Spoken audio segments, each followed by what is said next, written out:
Butter Nanjiyar காலத்துல சிரியாச்சான் அப்படின்ற ஒரு ஆச்சாரியர் எழுந்தருளி இருந்தார். அவருடைய ஆச்சாரம் மிகவும் உயர்ந்தது. பெருத்த ஆச்சாரம் கொண்டவர். இந்த காலத்துலலாம் நெருப்பு ஆலம்பர ஆச்சாரம் அப்படின்லாம் சொல்றோம் இல்லையா? அந்த அளவுக்கு பெரிய அனுஷ்டாத்தா சிரியாச்சான். அவரை பார்த்து பல ஆச்சாரியர்கள் வியந்திருப்பார்களாம். இப்பேற்பட்ட ஆச்சாரத்தை கொண்டிருக்கார்களே சிரியாச்சான் என்றவர் அப்படின்னு வியப்போட இருப்பார்களாம். அந்த வியப்பே கொஞ்சம் கொஞ்சம் பயமாகவும் மாறுமா. அதை பல ஆச்சாரியர்களுடைய வார்த்தைகள் மூலமாக இங்க வார்த்தமானையில குறிக்கிறார்கள். முதல்ல நஞ்சியருடைய திருவுள்ளம் என்னவாக இருக்கும் அப்படின்னா, கலங்கறதுக்கு ஹேத்து இருந்தும் சிரியாச்சான் கலங்க மாட்டார். நான் கலங்கறதுக்கு ஹேத்து இல்லாமலே நான் கலங்க மாட்டேன் அப்படின்னு நந்தியர் சாதிப்பாராம். கலக்கம்னா என்னன்னா, மனசுல ஒரு பேதம், ஒரு தவறான எண்ணம். என்ன தவறான எண்ணம் மனசுலன்னா, எம்பெருமான அடையணும், நான் ஏதாவது முயற்சி பண்ணி எம்பெருமான அடையலாமே அப்படின்றதே ஒரு பெரிய கலக்கம். என்ன முயற்சி அது? பக்தி யோகம் தான். பக்தி யோகம் பண்றதுக்கு என்ன வேணும்? கர்மங்கள் எல்லாம் நல்லபடியாக அனுஷ்டானம் பண்ணணும். பக்காவா அப்படின்னு சொல்றாரு இல்லையா? அந்த மாதிரி பக்காவா அனுஷ்டானம் பண்ணணும். ஞான யோகத்துக்கு சித்தமாக ஆகணும். அதற்கு பிறகு பக்தி யோகம். அப்ப ஆரம்பத்துல ஆச்சாரம் நல்லபடியாக இருக்கணும். ஒழுக்கம் நல்லபடியாக இருக்கணும். அப்பதான் மற்ற யோகங்கள் எல்லாமே கைகூடும்.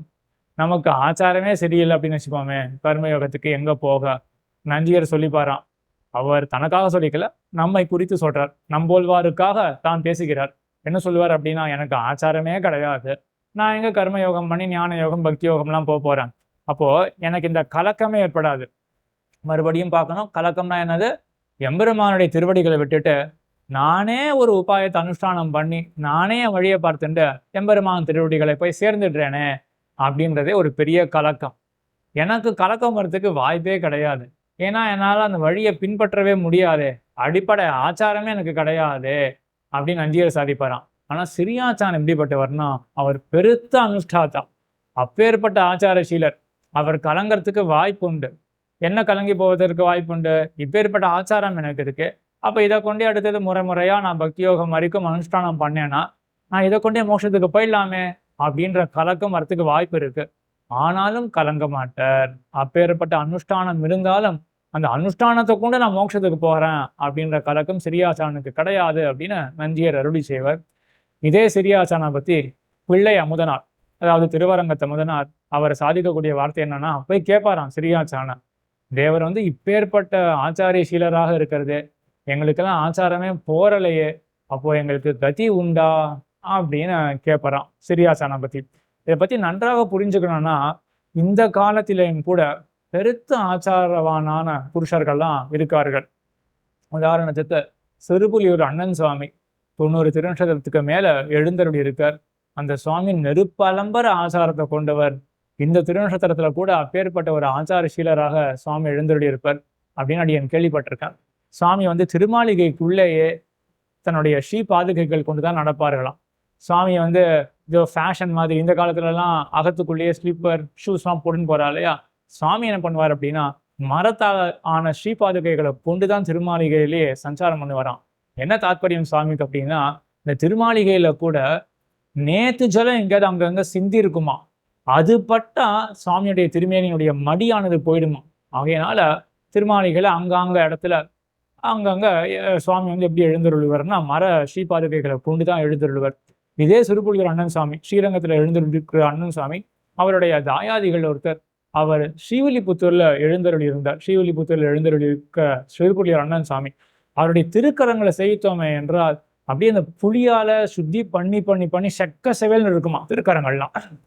அப்பேற்பட்ட ஆச்சாரத்தை கொண்டவராக எழுந்தருளி இருந்தாராம். இந்த மாதிரி பல சுவாமிகள், முதலையாண்டான் சுவாமிகள்ல ஸ்ரீசைலாச்சாரியார் சுவாமி, குமார வெங்கடாச்சாரியார் சுவாமி, அவெல்லாம் ஐயோ அவருடைய அனுஷ்டானத்தெல்லாம் கண்டு வியக்கக்கூடியவர்களாக, தேசிக சம்பிரதாயத்தை சேர்ந்தவர்களே ரொம்ப ஆச்சரியப்பட்டு இப்படி பரம சுத்தர்களாக இருக்கார்களே அப்படின்னு சர்டிபிகேட் கொடுக்குற அளவுக்கு ஒரு பெருத்த ஆச்சாரத்தை கொண்டவர்களாக எழுந்தருளி இருந்தார்கள். இப்போ யோசிச்சு பார்க்கணும், அந்த மாதிரி சுவாமி குமார வெங்கடாச்சாரியர் சுவாமி எழுந்தருளி இருக்கார். சுவாமியை சேவிச்சு, ஸ்ரீசைலாச்சாரியர் சுவாமியை சேவிச்சு நமக்கு என்ன தோணும்? சுவாமியெல்லாம் இப்படி எழுந்தருளி இருக்காளே, இந்த சுவாமிகள் திருநாட்டுக்கு எழுந்தருளிடுவா, நமக்கு ஒண்ணுமே கிடையாது, நாம் போக முடியுமா அப்படின்ற சந்தேகம் வராதா? அந்த மாதிரி புரிஞ்சுக்கலாம். அந்த காலத்துல திருவரங்கத்த முதனார், அவளுக்கெல்லாம் எப்பேற்பட்ட ஆச்சாரம் இருக்கும், அவர்களை கூட அஞ்சுகிறார்களாம். என்னன்னா, இப்படி சிறியாச்சானுக்கு இப்பேற்பட்ட ஆச்சாரம் இருக்கு, அந்த ஆச்சாரம் எங்களுக்கு கிடையாது, எங்களுக்கு கதி உண்டா அப்படின்னு அஞ்சி சிறியாச்சான் இடத்திலேயே கேட்கும் பொழுது சாமி சாதிச்சாராம், தேவரெல்லாம் பட்டு வஸ்திரத்தை போல, பட்டு வஸ்திரம் தோய்ச்சா கெட்டு போயிடும், நாலாம் பருத்தியை போல, பருத்தி வஸ்திரமானது தோய்க்காம இருந்தா கெட்டு போயிடும், ஆகையினால பட்டு வஸ்திரம் உயர்ந்ததா பருத்தி வஸ்திரம் உயர்ந்ததா அப்படின்னு கேட்டாராம். பட்டு வஸ்திரம் தானே உயர்ந்தது அப்படின்னு. ஆகையினால நானா ஏதாவது செஞ்சுட்டே இருந்தாதான் மனசானது சுத்தி அடையும், நீங்களாம் அப்படி கிடையாது, நீங்களாம் பட்டு வஸ்திரத்தை போல அப்படின்னு பதில் சொன்னாராம் பிள்ளை அமுதனாருக்கு. அதே சிறியாச்சான் இடத்துல மத்தமுண்டான ஆச்சாரியர்கள்லாம் கேட்டார்களாம், தேவருடைய ஆச்சாரத்தை கண்டா எங்களுக்கெல்லாம் கொஞ்சம் பயமா தான் இருக்கு, எங்களுடைய கதி என்ன அப்படின்னு. அப்போ சாதிச்சாராம் சிறியாச்சான், உங்களுடைய அனனுஷ்டானமும் பாதகம் கிடையாது, என்னுடைய அனுஷ்டானமும் பிரயோஜகம் கிடையாது. நீங்களாம் ஆச்சாரம் கிடையாது அப்படின்னு நீங்க சொல்லிக்கிறீங்கோ, சரி அது உண்மைன்னு நான் ஒத்துக்கல, நீங்க சொல்லிக்கிறீங்கோ, சரி அப்படியே இருக்கட்டுமே, உங்களுக்கு ஆச்சாரம் கிடையாது அப்படின்னு வச்சுப்போமே, அதனால என்ன பாதகம், எனக்கு ரொம்ப ஆச்சாரம் இருக்கு அப்படின்னு சொல்லிக்கிறீங்கோ, அதையும் நான் ஒத்துக்க போறது கிடையாது, சரி ஒரு அபியோகவாதம், ஜஸ்ட் ஒரு அக்செப்டன்ஸ் பண்ணி வச்சுக்கோமே, நான் அதை அக்செப்ட் பண்ணிட்டு என்னுடைய ஆர்குமெண்ட் என்ன அப்படின்னா, ஒருவேளை எனக்கு ஆச்சாரம் இருக்குன்னு வச்சுப்போமே, இப்போ அதனால எனக்கு என்ன சாதகம், அது என்ன சாதிச்சு கொடுக்க போறது எனக்கு, உங்களுக்கு ஆச்சாரம் இல்லை அப்படின்றதுனால ஒரு பாதகம் கிடையாது, எனக்கு ஆச்சாரம் இருக்கு அப்படின்றதுனால அது சாதகமாலாம் ஆகாது, பின்ன என்ன விஷயம்னா ஏதது விரதம் அம்மா அப்படின்னு சக்கரவர்த்தி திருமகன் சொன்னான் இல்லையா, அபயம் ததாமி அப்படின்னு, சர்வபூத்தேபியா அபயம் ததாமி ஏதத் விரதம் அம்மா அப்படின்னு சொன்ன அந்த சக்கரவர்த்தி திருமகன் வார்த்தை இருக்கே, அதுதான் நம்ம எல்லாத்துக்குமே சார்பு. ஆக என்னுடைய அனுஷ்டானம் உங்களுடைய அனனுஷ்டானம், இங்கிலீஷ்ல சொல்லணும்னா இட் டஸ் நாட் மேட்டர் அப்படின்னு சொல்றார்கள் இல்லையா, அது பிரயோஜகமே கிடையாது, எம்பெருமானுடைய நிருகேத்துக்கு கிருப்பை தான் பிரயோஜகம் என்று சிறியாச்சான் இப்படி பல ஆச்சாரியர்களுடைய பயத்தை எல்லாம் கெடுத்தருளினார்.